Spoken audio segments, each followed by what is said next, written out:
feel too damaged to fix, but we're just working through a little rust. They like to say we're just young, but I know we won't give this up. El coronel Jaime Ramírez, jefe antinarcóticos de la Policía de Colombia, con el apoyo de la DEA, encuentra la fábrica de cocaína más grande del mundo. 500 hectáreas en medio de la selva amazónica. Son 19 laboratorios donde se procesan 3.500 kilos de cocaína pura a la semana. 6 pistas clandestinas donde hay parqueados, varios aviones y un helicóptero. 13 toneladas de coca están camufladas en medio de la maleza. Droga que en ese momento en las calles de Estados Unidos alcanzarían un precio de $1.200 millones. Tranquilandia le confirma al país que el narcotráfico tiene un gran alcance y que tras él, además de Pablo Escobar, hay un hombre temible y poderoso, Gonzalo Rodríguez Gacha. Pablo Escobar le tenía miedo a Rodríguez Gacha. ¿Cómo sería mal? Es que él era matarife. Creyó que todo el mundo era un cerdito que estaba matando, una vaca o, como decimos nosotros en nuestro argot, sin agüero. Yo creo que Rodríguez Gacha era un hombre mucho más rico que Pablo Escobar y que tenía una visión financiera mucho menos parroquial que la que tenía Pablo Escobar. Gacha era un asesino, Gacha era un asesino despiadado. Fue el socio violento que necesitaba Pablo Escobar para desatar toda esa etapa de narcoterrorismo que hubo en el país. Inclusive las cosas que ocurrieron en Bogotá por cuenta del narcotráfico eran de gente que estaba a las órdenes de Rodríguez Gacha. Si nosotros hacemos un análisis del mexicano y lo comparamos con Pablo Escobar, pongamos que el mexicano es un 10 y Pablo Escobar era un 3 o un 4. Eso no había comparación.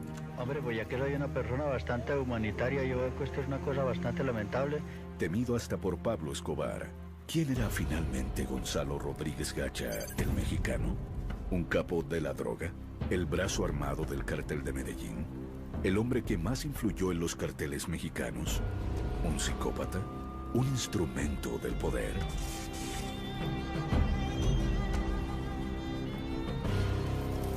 Primeros años. De pocas palabras, bajo perfil, con gusto desmesurado por la cultura mexicana.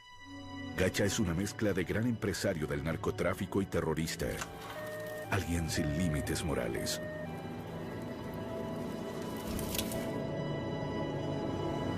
Nacido en una vereda de Pacho, Cundinamarca, Gacha se inclina desde muy joven por el delito.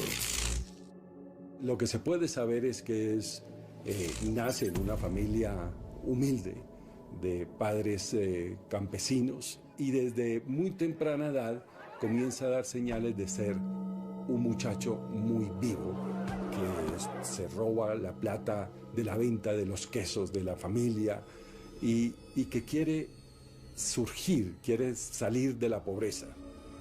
Apenas cumple la mayoría de edad, viaja a Bogotá, donde conoce al hombre que marcó su vida, Gilberto Molina, el gran zar de las minas de esmeraldas del occidente de Boyacá. Allí la guerra por las gemas está que arde desde hace más de una década y ha dejado casi 1000 muertes. Molina era el gran jefe de la zona minera. Le ha ganado la partida a los competidores por el control de las minas.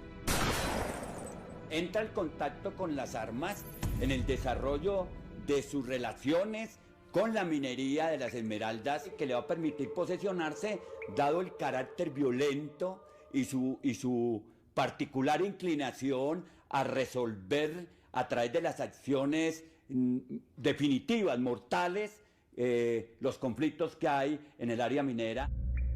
Intenta hacerse rico buscando esmeraldas, pero Gacha no quiere ser un subalterno. Quiere tener sus propias minas, su propia riqueza, su propio ejército.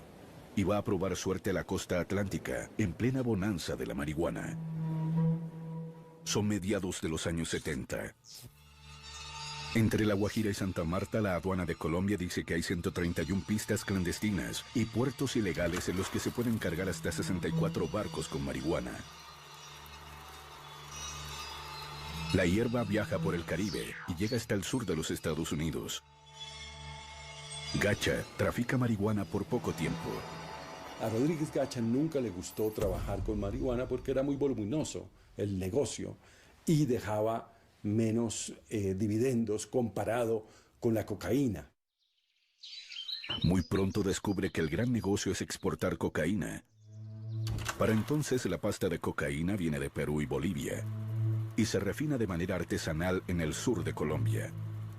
Luego es enviada en pequeños paquetes a Estados Unidos y Europa.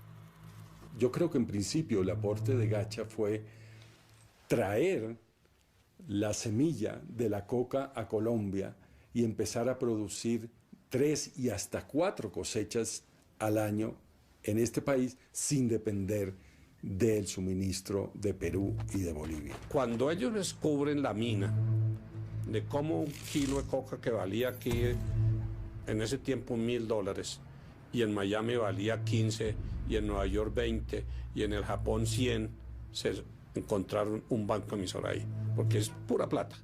Traen la semilla, siembran el territorio, particularmente los llanos orientales, el Caquetá, el Meta, Casanare, siembran los territorios del país con hoja de coca, producen en los laboratorios, en las cocinas, el alcaloide, lo trasladan a través de las rutas comerciales y lo colocan en los mercados de consumidores, lo que hace que el precio de la coca tenga un control único por quien lo está produciendo. Gacha convierte una empresa artesanal en una industria. La industria de la cocaína va creciendo lentamente en los territorios olvidados por los gobiernos colombianos, a donde llegan en masa campesinos sin tierra. El gobierno de Estados Unidos ya ve este como un nuevo frente de guerra.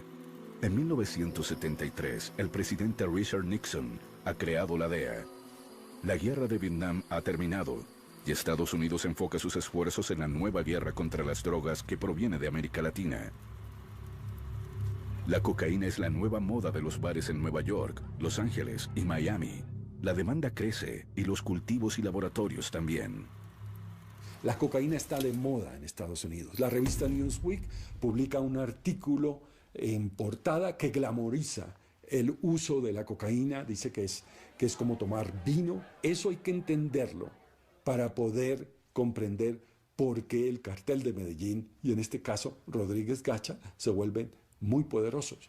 Porque hay una gigantesca nariz abierta en Estados Unidos consumiendo toneladas de cocaína o fumándose grandes hectáreas de marihuana.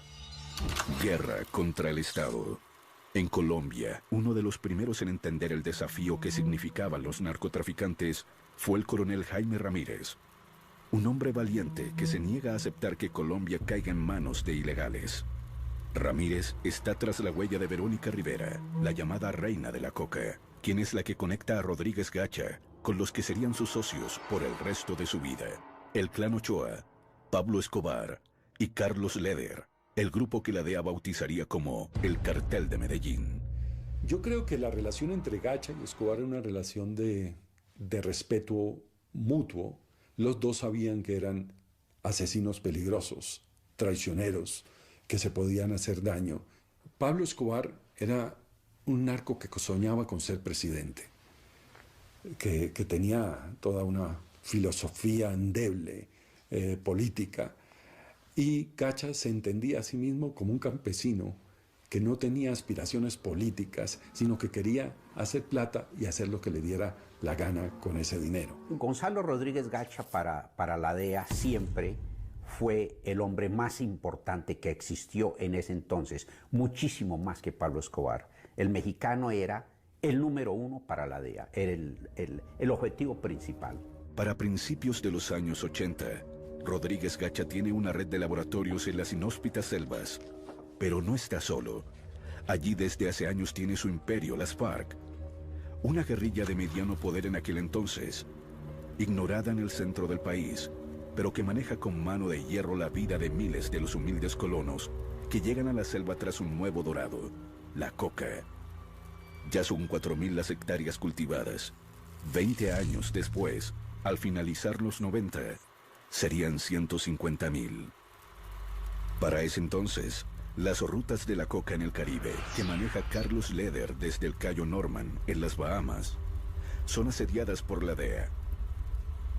Rodríguez Gacha entonces, con su hambre de poder, mira hacia México, donde prevé está el futuro del narcotráfico.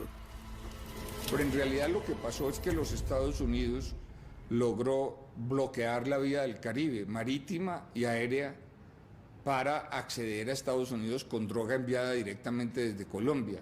Y fue a partir de ese momento que los embarques de droga empezaron a salir por el Pacífico a Centroamérica y a México, que obviamente es mucho más difícil de cuidar porque es una frontera viva gigantescamente larga y pasa tanta gente que es mucho más difícil controlarla. El cartel de Sinaloa, controlado por Félix Gallardo, estaba interesado en diversificarse.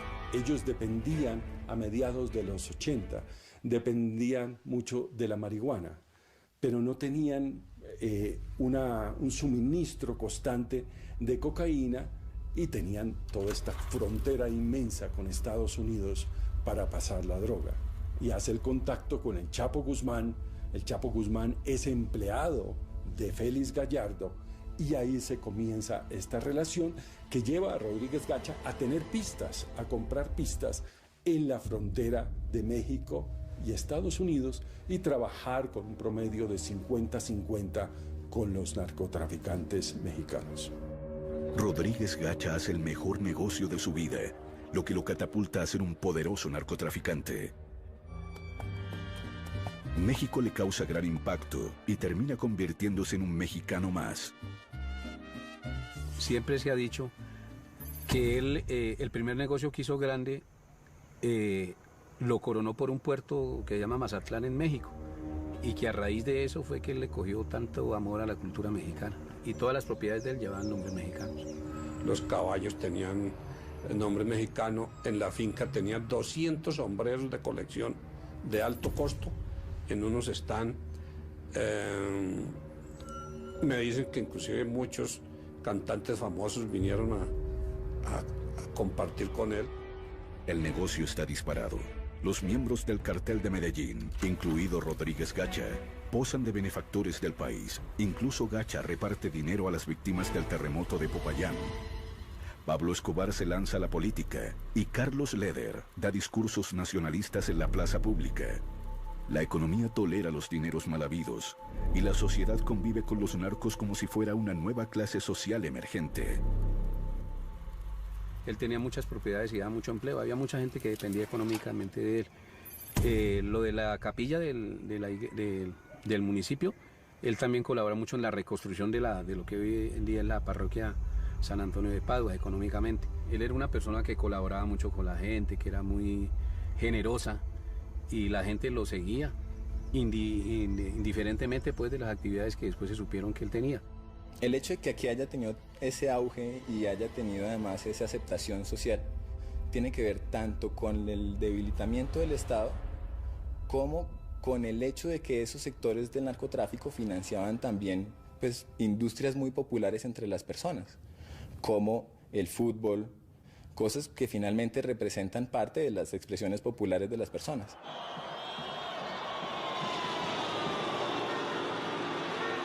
Gacha compra a Millonarios, el equipo de fútbol más popular de Bogotá, y el negocio se celebra con un clásico contra Santa Fe, en Pacho, el pueblo del mexicano. Cuando vino Millonarios me acuerdo que la pretemporada la hicieron acá en Pacho.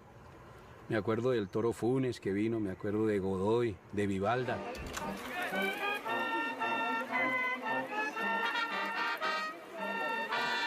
En la cancha estaba todo el pueblo de Pacho.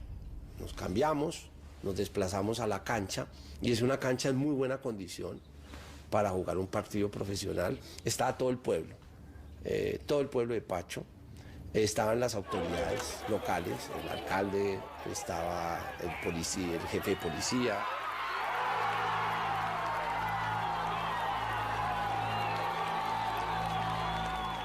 Solo un puñado de hombres ven en los narcotraficantes un peligro para la sociedad.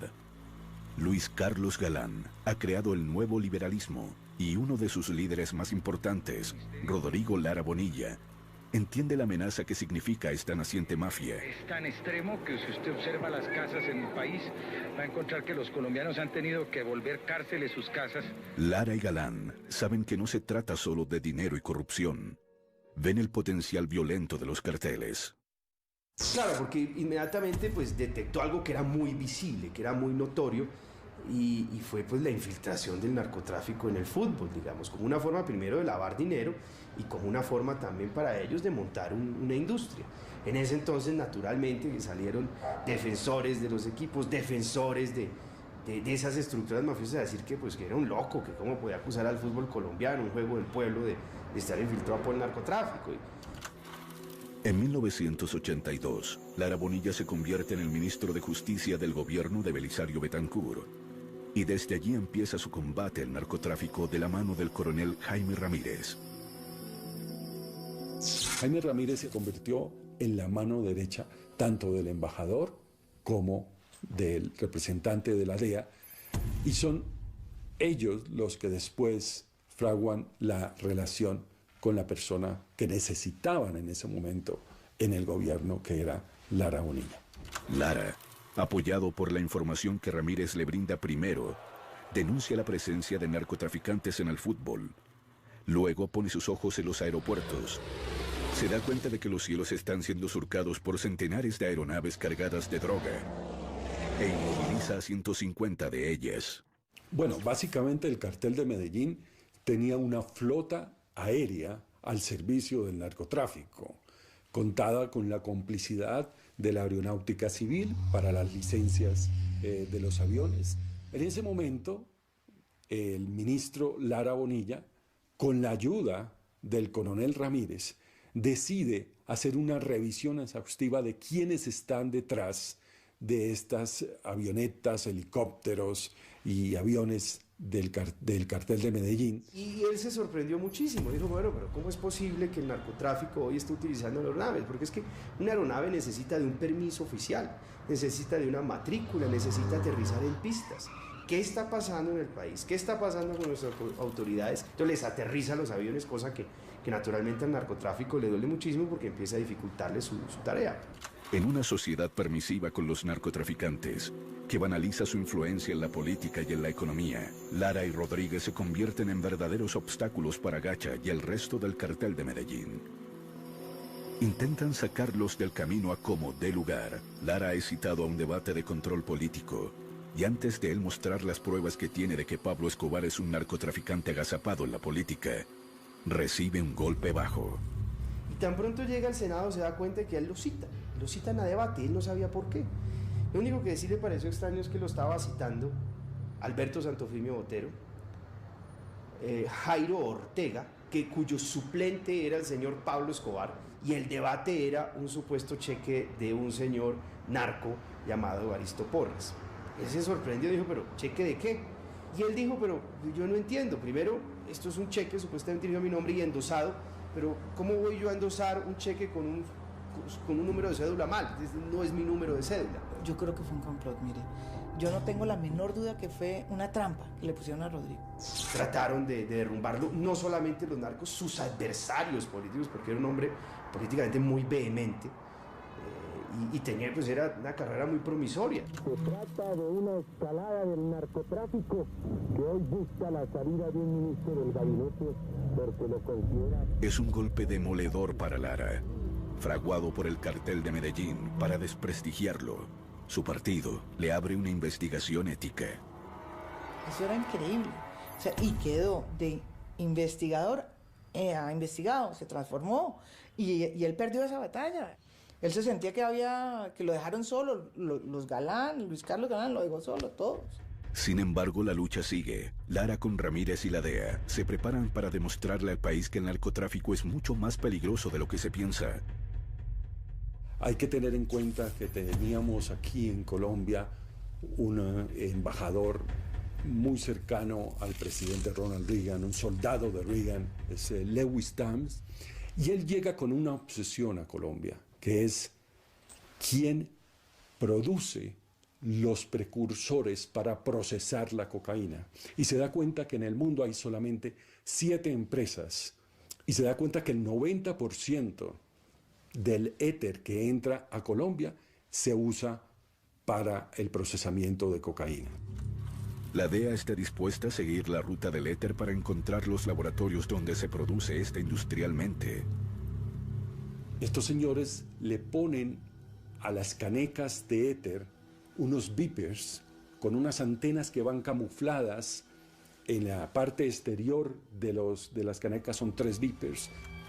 El cargamento sale de New Orleans, llega a la finca Veracruz, propiedad de los Ochoa, y de ahí sale a el sur de Colombia, a Caquetá.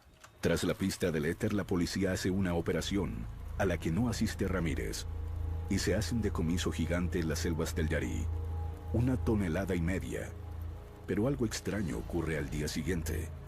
Resulta que a un tío mío se le acercaron los oficiales de la policía y le dijeron que unos señores les habían pedido que le dijeran a mi papá que sacara a su gente de allá y que le ofrecían lo que él quisiera.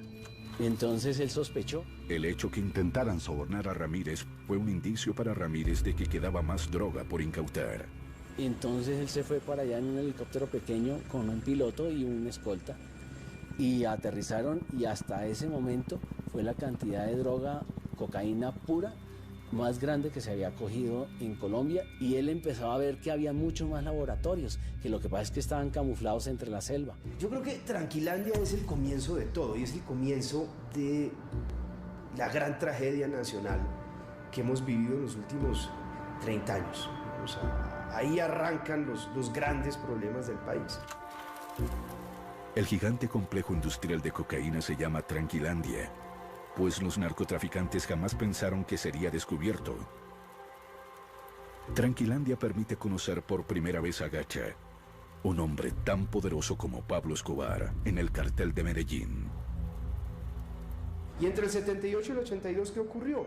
Que narcos que antes eran artesanos de la cocaína se volvieron tal vez los hombres o hacían parte del club de hombres más ricos del mundo. Y naturalmente estas personas, con esa concentración de poder, dan el salto siguiente, y es tratar de convertir a Colombia en una narcodemocracia. Días después del ataque a Tranquilandia, Lara Bonilla se reúne con su hermana en Neiva y le dice: no se puede imaginar el nivel de filtración que tienen los carteles en la política en este país. Digamos, llega y hace un allanamiento a la gerencia de este complejo, pues se encontró con una contabilidad, y según contaba él, lo que encontró en Tranquilandia estremecería al país.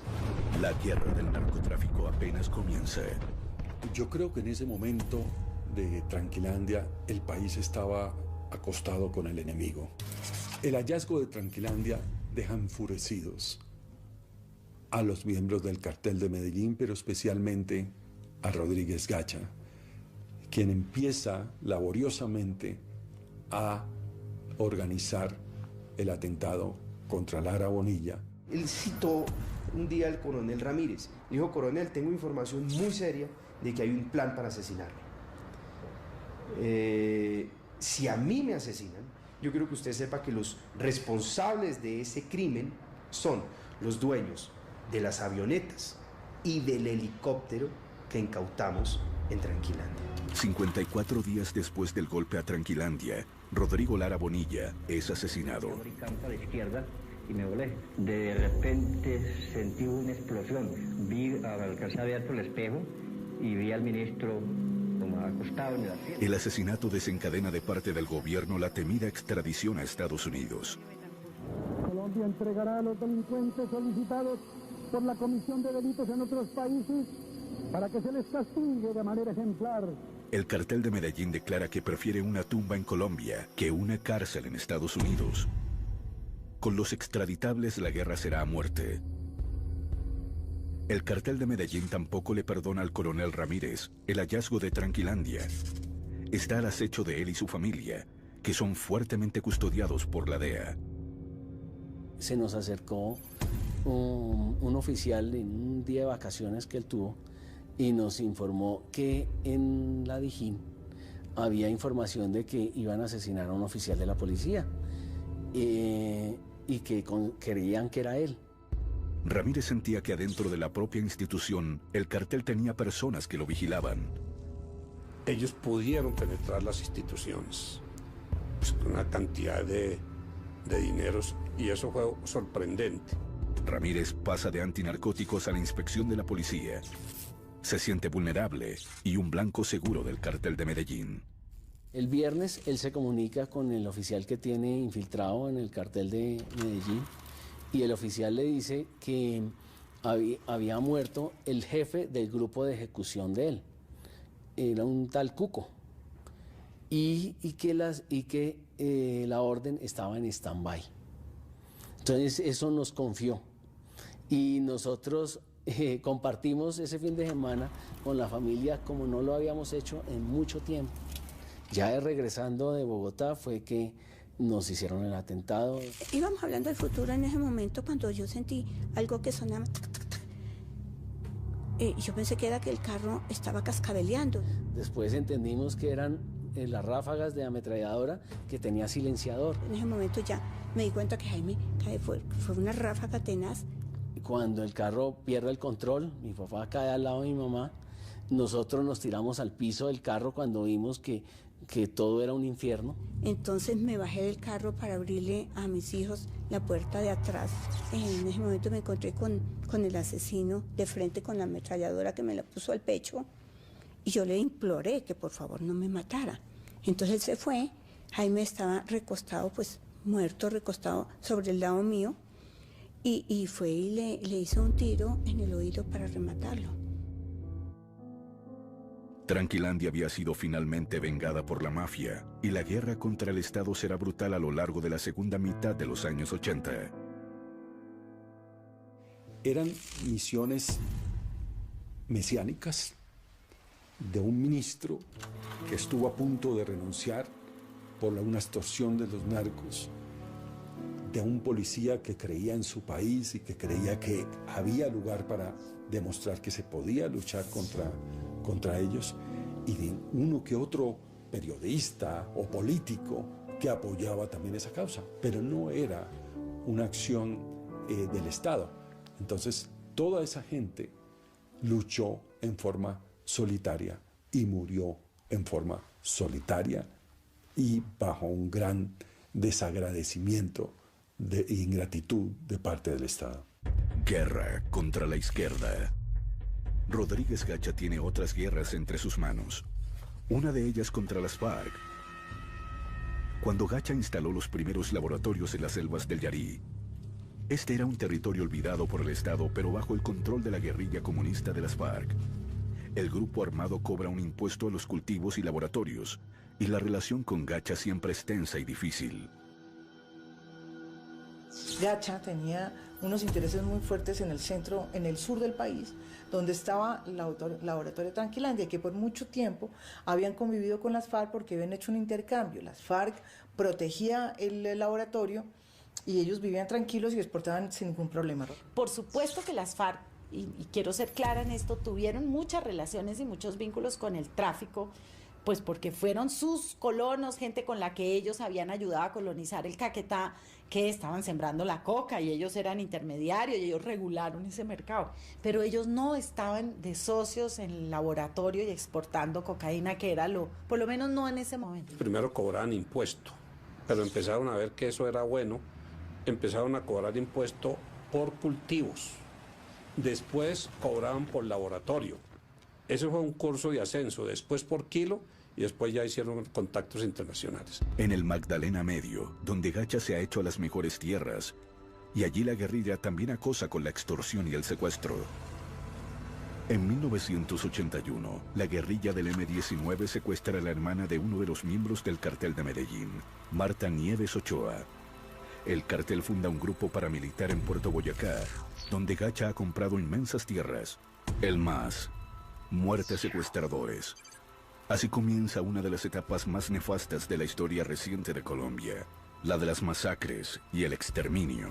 cuando la devuelven, eso la devuelven como a los 90 días, ese MAS originario se disuelve, pero el nombre MAS se convierte en una especie de franquicia o de nombre fácil para que cualquiera que quisiera asesinar gente que tuviera que ver con guerrillas o incluso con la izquierda solamente pudieran asesinar. Gacha financió Muerte a los Secuestradores, que fue una primera célula de estos grupos paramilitares. Fue el paso entre, digamos, en la historia del paramilitarismo, estos escuadrones de la muerte encubiertos en los que eran miembros del ejército directamente los que se hacían pasar como escuadrones de la muerte.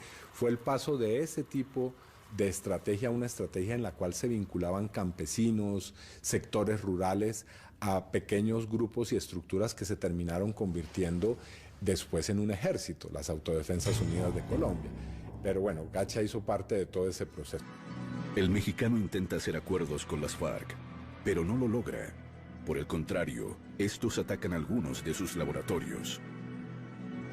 Jacobo siempre se opuso al narcotráfico. A él no le importaba que se cobrara el famoso gramaje, que era este impuesto que se cobraba por la coca, pero lo que sí estaba totalmente en contra era que se entrara en el negocio, que las FARC se metiera. Aunque las FARC están en medio de un proceso de paz y en un cese del fuego con el gobierno, las hostilidades con la gente de Gacha son frecuentes, tanto en los llanos como en el Magdalena Medio, donde se ha convertido en un gran terrateniente. Pero allá es diferente a las selvas del Yarí. En el Magdalena Medio están en juego grandes haciendas ganaderas, riqueza y el poder político de sus aliados. Los ganaderos en particular están agobiados con las extorsiones y secuestros de las FARC, y con el apoyo del batallón Bárbula del ejército, crean una autodefensa, una figura que era legal en Colombia desde 1968. Y a la que acudieron también los esmeralderos y todos aquellos que tenían negocios en lugares apartados del país. Entonces él se dedica a ser el gran financiero de Puerto Boyacá.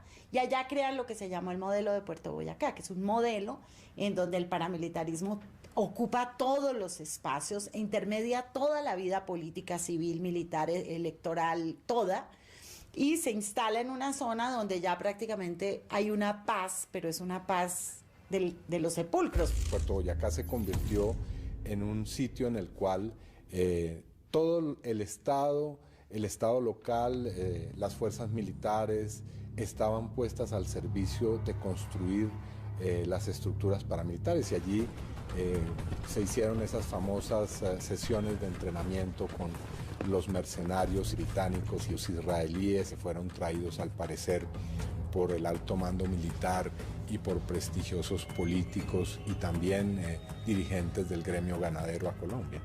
Rodríguez Gacha, que quiere llenar de coca al país y construir un gran corredor para el narcotráfico entre los llanos orientales y la costa atlántica, pasando por el Magdalena Medio.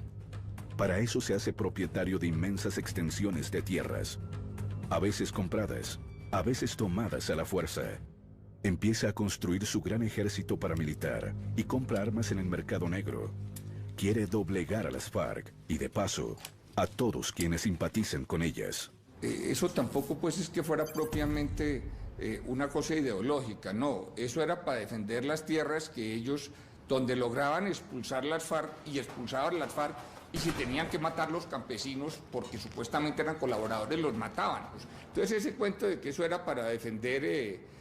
para defendernos del comunismo y eso es un cuento, era para defender sus intereses. Y ahí se mostraba él cómo era, o sea, quién era, un señor conservador que decía que él estaba mamado, que la guerrilla estuviera agarrando mejor dicho, que estaba asesinando a todo el mundo, y que él decidió hacer un ejército privado para defenderse porque aquí nadie lo defendía. Lo que tenía Rodríguez Gacha era que tenía muy buena penetración con los militares, con la policía, con el DAS, es que manejaba todo en una zona donde era pues fundamental para poder producir y sacar el narcotráfico. En medio del proceso de paz que estaba en curso, las FARC empiezan a hacer política a través de la Unión Patriótica. En 1986, ganan numerosos escaños al Consejo, a las diputaciones y al Congreso. Su fuerza electoral está en las zonas donde Gacha aspira a construir un gran corredor de droga, entre los llanos orientales y la costa atlántica. Entonces, comienza el exterminio de la UP.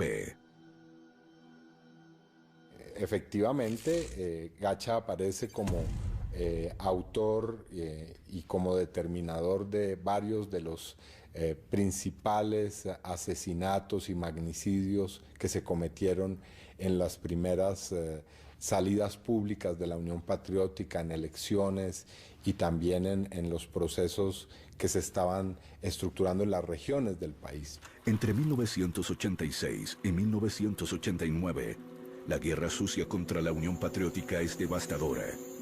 Masacres como la de Segovia se hacen para golpear a sus bases sociales.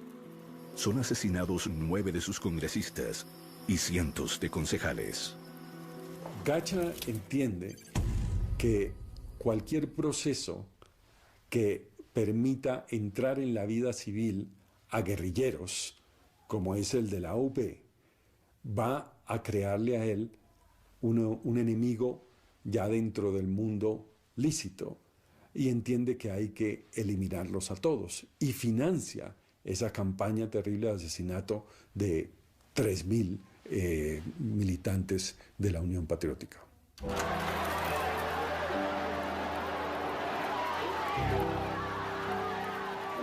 En 1987, el proceso de paz, ya en manos del presidente Virgilio Barco, está en crisis. Las FARC rompen la tregua y semanas después, Gacha ordena la muerte del candidato presidencial de la UP, Jaime Pardo Leal, un carismático abogado de centroizquierda. La muerte de Pardo Leal se convierte en un punto de quiebre para el país. Las FARC asumen que no hay espacio para pactar la paz y se van por el camino de la guerra hasta hoy. Guerra contra el cartel de Cali. Gacha y el cartel de Medellín abren un nuevo frente de batalla en 1987, esta vez contra el cartel de Cali. La guerra empieza porque ellos se habían dividido sus negocios en Estados Unidos. El cartel de Cali toma la parte de Nueva York y la parte norte, y parece que ellos vieron mucho celo porque les fue mejor a los de Cali y empezaron a meterse en sus negocios. Esta es la guerra que marcará el principio del fin del cartel de Medellín. La guerra empieza cuando el cartel de Cali dinamita el edificio Mónaco donde vive Pablo Escobar. Luego el cartel de Medellín se ensañarán contra las drogas La Rebaja, una cadena de farmacias propiedad de los hermanos Rodríguez Orejuela de Cali. En esa guerra, el brazo armado, como lo fue en otras, del cartel de Medellín, era Rodríguez Gacha. Pablo Escobar sabía que contaba con un hombre que tomaba esas decisiones militares rápidas y que era bueno para la logística, y lo utilizó para esa guerra contra el cartel de Cali. Guerra contra esmeralderos. Pero a Rodríguez Gacha se le abrió un campo de batalla más. Sus antiguos amigos, los esmeralderos. Rodríguez Gacha soñaba con crear un corredor que le permitiera sacar la droga por los llanos orientales hacia las costas, y para eso tenía que pasar por el terreno de Víctor Carranza, el gran zar de las esmeraldas. No quiere que su zona se contamine con el negocio de la droga, entonces Víctor Carranza cree que le puede dar un contentillo a Rodríguez Gacha vendiéndole una propiedad, una mina en esta zona para tenerlo tranquilo. Pero Rodríguez Gacha no quiere eso, quiere todo. Esta guerra es tan feroz que Gacha termina por asesinar a su mentor, Gilberto Molina, en 1989. Una masacre en Sasaima donde mueren 20 personas, además del hombre que le enseñó a Gacha el poder de las armas. Gacha tiene abiertos 4 frentes de batalla: contra el Estado, las FARC, el cartel de Cali y contra los esmeralderos. Necesita hombres, entrenamiento y armas. Es así como Gacha consigue que vengan hasta el Magdalena Medio por lo menos 2 misiones de mercenarios extranjeros, de Israel y de Gran Bretaña. Antes de que los mercenarios israelíes llegaran a Colombia, Gacha tuvo contacto con mercenarios británicos que le ofrecieron volar en pedazos Casa Verde, el sitio, el epicentro de las FARC. Sobre los israelíes hay mucha controversia. Yair Klein, un ex oficial del ejército de Israel, llegó con otros oficiales en retiro de su país. Según sus propias versiones, recibieron $75,000 por entrenar a 3 grupos de 30 personas en el Magdalena Medio, en una de las fincas del mexicano. Yair Klein dice que él no sabía que Rodríguez Gacha era un narcotraficante, sino que era un empresario ganadero y agricultor de la región. Esa es una versión muy difícil de creer. Meses después de que Klein y sus hombres entrenaran a los paramilitares del Magdalena Medio, se produjo una ola de masacres como jamás las había visto Colombia.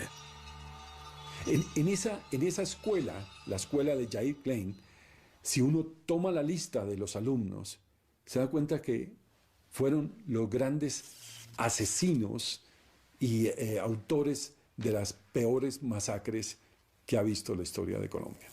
La manera como les enseñaron a todos el uso de los explosivos, la manera de matar gente sin necesidad de enterrarla, agilizaba las masacres. O sea, les enseñaron unas técnicas impresionantes para matar más rápido. ¿Dónde están las tumbas de las masacres colectivas? ¿Dónde están los nombres de los que fueron arrojados a los ríos?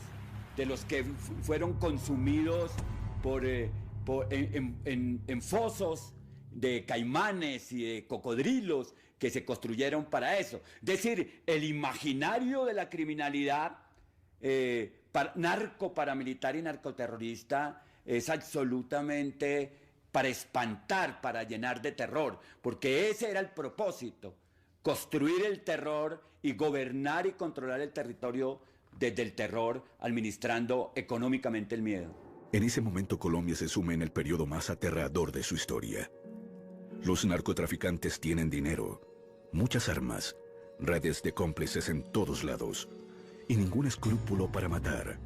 No solo han matado a Lara, sino a Lou Murtra, al procurador Carlos Mauro Hoyos, y vuelan la sede del DAS, que alberga a uno de sus archienemigos, el general Maza Márquez, a quien acusan de estar trabajando de la mano del Cartel de Cali. La mafia de Cali quiere evitar un golpe mortal contra sus familias y para ello necesitan infiltrar al Cartel de Medellín. Necesitan la cabeza de Gacha. El Cartel de Cali diseña una estrategia demoledora de infiltración del Cartel de Medellín, en el marco del cual aparece Jorge Velázquez, el navegante. El Cartel de Cali sabe que Rodríguez Gacha o cualquiera otro de los narcotraficantes del Cartel de Medellín, tarde o temprano, iba a buscar la ayuda del navegante. Y el navegante empieza a reportar al DAS y al Cartel de Cali todas las acciones de acercamiento a Rodríguez Gacha. Velázquez se gana la confianza de Gacha. Le hace viajes con droga. En varias ocasiones es citado a Pacho por el mexicano. Nadie sospecha que se trata de un informante. Gacha necesitaba armas y le pide a Yair Klein que le solucione ese problema. Y para ello, Rodríguez Gacha le presenta a Klein a Jorge Velázquez, el navegante. Son 2.000 fusiles, muchos de los cuales serán encontrados después en las propiedades de Gacha. Después se hizo un seguimiento del serial de una de las armas y se logró establecer que fue la que se usó para el asesinato del candidato Luis Carlos Galán. Rueda Rocha, que es el asesino de Galán, el asesino, el que puso el que está involucrado en todos estos atentados, era un hombre de Jacopí, era un muchacho de Jacopí, y Jacopí era zona de Gacha. A Luis Carlos Galán lo matan porque ellos creen que les va a voltear la torta. O sea, ellos tenían muchísima gente en el Congreso. Y ellos sentían que Luis Carlos Galán era esa parte de esa política que no iba a negociar con ellos.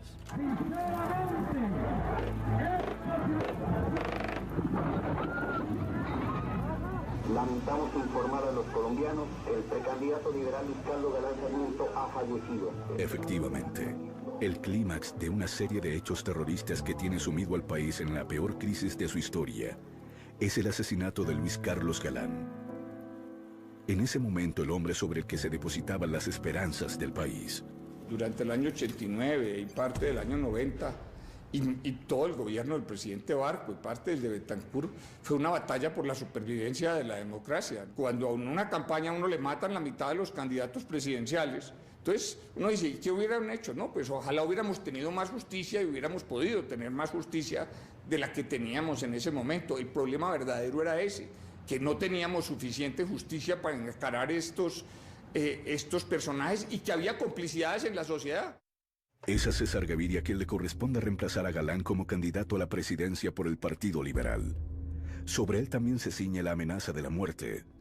El 27 de noviembre de 1989, él debe tomar un avión de Avianca de Bogotá a Cali. El avión estalla en el aire. Gaviria no iba en él. Pero 107 personas vuelan en 1000 pedazos. La guerra ya es demencial. Sí es verdad que en ese avión iba a viajar mi seguridad y el vuelo se movió para 2 horas antes y yo la semana anterior o 2 semanas antes había tomado la decisión de no montar más en avión comercial por una razón que creo que es fácilmente comprensible. Yo me montaba en los aviones y la gente se empezaba a bajar. Ahora, es bastante alucinante que para matar a una persona tumben un avión. La muerte de Gacha. El cerco contra Gacha empieza a cerrarse. La DEA, el DAS y la policía lo persiguen. El cartel de Cali le respira en la nuca y su hijo Freddy, heredero de su imperio criminal, es capturado. Él casi no dormía, Gonzalo no dormía porque él ya tenía presentimiento de que algo tenía que suceder. Y él decía que ningún reino es eterno. Y él sabía que se iba a morir. A pesar de los fusiles, de tener un ejército privado y todas las tierras que quiso, Gacha estaba solo, aterrado con la idea de que no tenía lugar sobre la tierra donde esconderse. Porque todos sus esquemas de seguridad se los había descubierto el DAS en su alianza con el cartel de Cali. O sea, realmente esa alianza fue la que los debilitó. Gacha no tiene en quién confiar y busca refugio justamente en la boca del lobo. Acude al navegante, al hombre que trabaja para el cartel de Cali, para que le brinde protección. El navegante se convierte en un hombre muy importante para Rodríguez Gacha, no solamente para mandar cargamentos de cocaína, sino como un cerebro de su seguridad.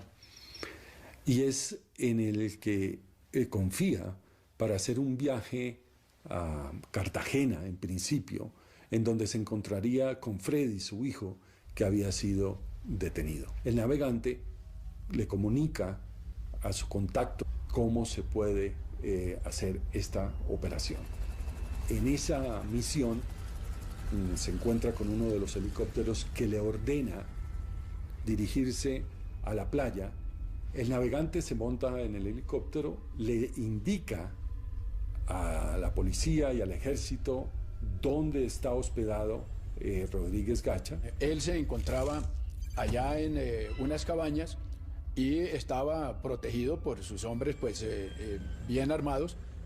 Sobrevuelan el área y ven como un camión sale de allí, un camión que ya había visto el navegante, sale de allí y empieza una persecución un poco caótica. Empezaron a atacarnos disparando, de manera que se empezó a responder el fuego. De todas maneras, Gonzalo Rodríguez se dispersó. Porque el artillero que va en el helicóptero no tiene muy buena puntería, empieza a disparar sobre la carretera y lo único que hace es crear, pues abrir huecos en la carretera y no le da al camión. Se le ordenó a través del altoparlante del helicóptero que detuvieran el vehículo para hacer el procedimiento de abordarlo, identificar quiénes iban ahí. El vehículo fue abandonado bruscamente sobre la vía y de él descendieron apresuradamente 2 ocupantes. Se dan cuenta que es Rodríguez Gacha, que va corriendo en una zona de Coveñas entre potreros. Hay un momento en el que Rodríguez Gacha trata de pasar muy rápido por una cerca de ese potrero y se levanta el cuero cabelludo y empieza a sangrar. Iban armados, atacaron a la tripulación que se encontraba en el helicóptero, le hacían disparos de tierra aire. Se voltea, le hace pistola a reconocer al navegante. Cuando ya lo tiene en la mira, este artillero, él saca una granada de mano muy pequeña y la hace explotar en su cara. Esa versión que me la contó el navegante, pues pone en contradicción otras que decían que fue el artillero. La hipótesis de que él se haya suicidado estallando una granada de mano se descarta. Hay una evidencia que es definitiva y es que aunque él tenía, creo, parte de las heridas en alguna de las manos, pues no había perdido la mano con la que supuestamente había activado y había estallado la granada para suicidarse. Había muerto atacando, se resistió, se enfrentó y murió en esas actividades violentas en que había vivido.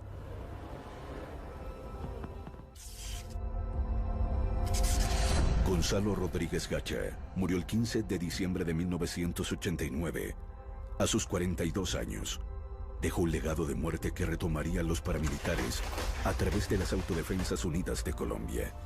Gacha y su herencia de muerte. Sus víctimas se cuentan por miles y Colombia no logra todavía entender por qué produce personajes como Gacha, ni por qué el narcotráfico ha sido tan persistente. Yo tengo la teoría que todos estos personajes fueron producto de las circunstancias. Yo he entrevistado a muchos de estos paramilitares, narcotraficantes, y yo siento que es gente que donde les tocó vivir en un país donde se normalizó matar, se normalizó hacer unas maldades terribles, y que quizás si ellos, esa misma persona nace en otra circunstancia, jamás se le ocurre volverse un monstruo, ni un asesino, ni un psicópata.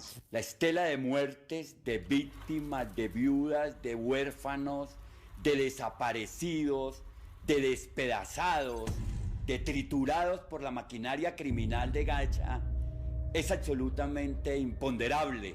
Crímenes atroces que no podrían ser perdonados en ningún tribunal de ninguna naturaleza por el daño que le hicieron al país. No creo que ni Gacha, ni Escobar, ni los Castaño, ni tantos otros fueron individuos que lograron erigir carteles e imperios del crimen organizado sin contar con un inmenso apoyo e incluso con una dirección del poder político. Por supuesto que los socios políticos del cartel de Medellín llegaron a gobernar este país y siguen vigentes políticamente. Pero entonces yo no creo que hayan ganado. Eso es un combate y una lucha que nunca termina. Pues como dijo algún escritor colombiano, en Colombia la política ha corrompido el narcotráfico. Memoria dolorosa. La muerte de Gacha llenó de alivio a muchos y debilitó el cartel de Medellín. Sin embargo, ni su muerte ni la de Pablo Escobar han significado el fin del narcotráfico. De hecho, México, el país que Gacha siempre quiso imitar, paradójicamente parece imitar su sed de sangre. Cuando uno mira tantos años de lucha, tantos muertos, para algo que no ha producido mayores efectos, sobre todo en Estados Unidos, o sea, no han reducido el consumo, sigue siendo un negocio gigantesco, hay más de 500 000 de personas en la cárcel. Entonces uno sí se pregunta si ese esfuerzo descomunal que ha hecho Colombia o que está haciendo México o Centroamérica, pues sí son la política correcta, pero ha sido muy ineficaz. El problema del narcotráfico ni se ha resuelto ni se ha reducido y empieza a verse como una política que fracasó. Es que la industria del narcotráfico se transformó.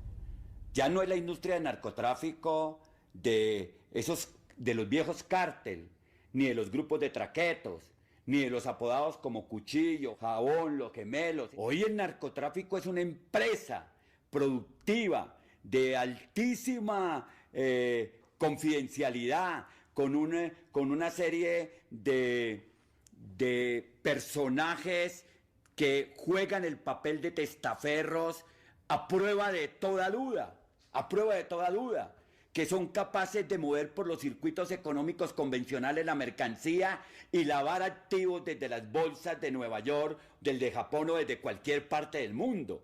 Los narcotraficantes siguen ahí, han estado siempre, desde que llegó el narcotráfico a Colombia ha habido vínculos de narcotraficantes con políticos, no solo de paramilitares, no solo del cartel de Medellín.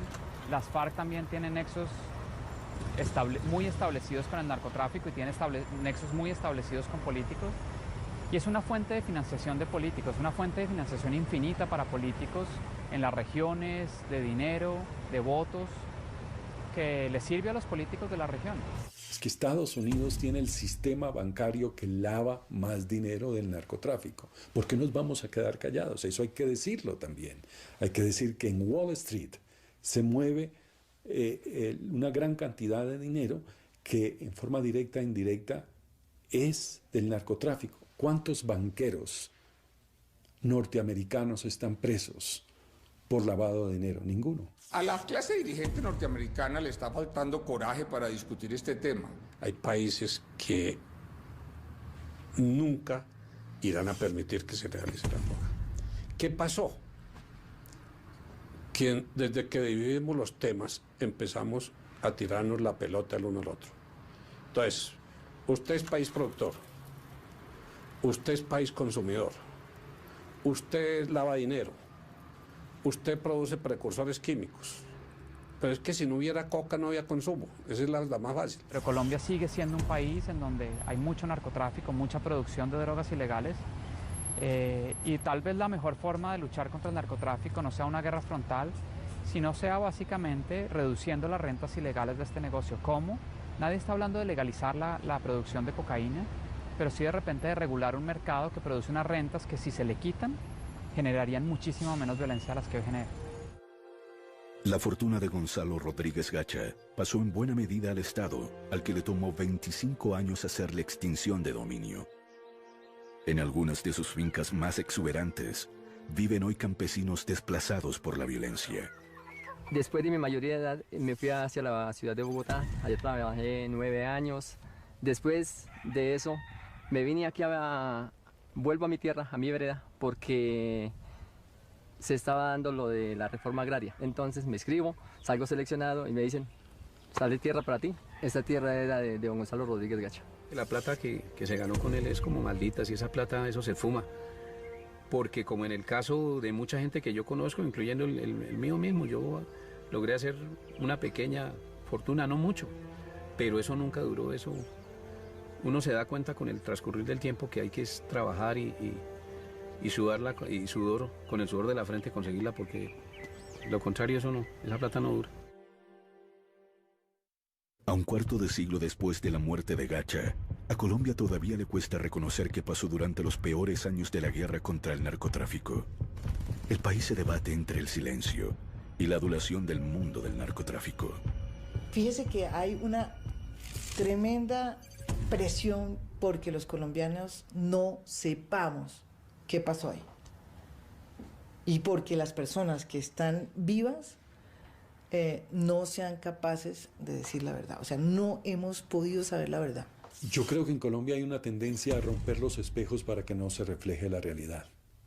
Y a la gente le molesta que se la cuenten de una manera cruda. Es que lo hemos repetido ya varias veces. Aquí se han acabado organizaciones al margen de la ley muy violentas y han vuelto a renacer varias veces. O sea, entonces, ¿por qué? Porque cometimos los mismos errores y no entendimos el problema político de fondo, porque siempre creemos que son problemas de otra índole. Pero en general es una historia que la gente quiere ver de reojo, no la quiere confrontar porque sabe que es una vergüenza para su país que su historia la hayan movido durante tanto tiempo estos personajes crueles y sin ninguna moral. Que ahora llega el tiempo de los buenos. Yo creo que ahí es donde se puede hacer un equilibrio de por qué es más importante el coronel Ramírez que Rodríguez Gacha y que Pablo Escobar. ¿Por qué el coronel Franken? ¿Por qué todos los muertos? Todos que hemos sacrificado nuestra libertad, nuestra felicidad a veces, que nos escuchen. La vida de Gonzalo Rodríguez Gacha, el daño que hizo, las secuelas de sus crímenes, han inspirado una serie de televisión producida por Fox Internacional, basada en la investigación de Gerardo Reyes y los libretos de Mauricio Navas, Gustavo Salcedo y Catalina Palomino. El Rodríguez Gacha que yo escribí es un símbolo de una forma de pensar que estoy convencido todavía existe. La forma de pensar en la que valores como la lealtad, valores como el compromiso con una sociedad, el compromiso con la ley, el compromiso con las instituciones no existen. Existe solamente el interés personal de satisfacer mi capricho existencial momentáneo, ya sea que quiero ser rico, ya sea que quiero tener a 5 reinas de belleza, ya quiera que dominar un pueblo. Veo que nos vamos entendiendo. ¿Usted cómo se llama? Me llamo Gonzalo Rodríguez Gacha, patrón. Esta es una serie sobre aquellos personajes que le dijeron no al crimen, no al narcotráfico, no a la corrupción, no a Gacha. ¿Sabe qué es lo que más me aterra, Jaime? La tranquilidad de estos tipos. Es que este tipo tiene comprado medio mundo. Es la historia sobre todo de aquellas personas que luchan contra este flagelo del narcotráfico y que luchan en general contra todo lo que no sea correcto, contra la corrupción, contra la deshonestidad, ¿sí? Contra la riqueza fácil.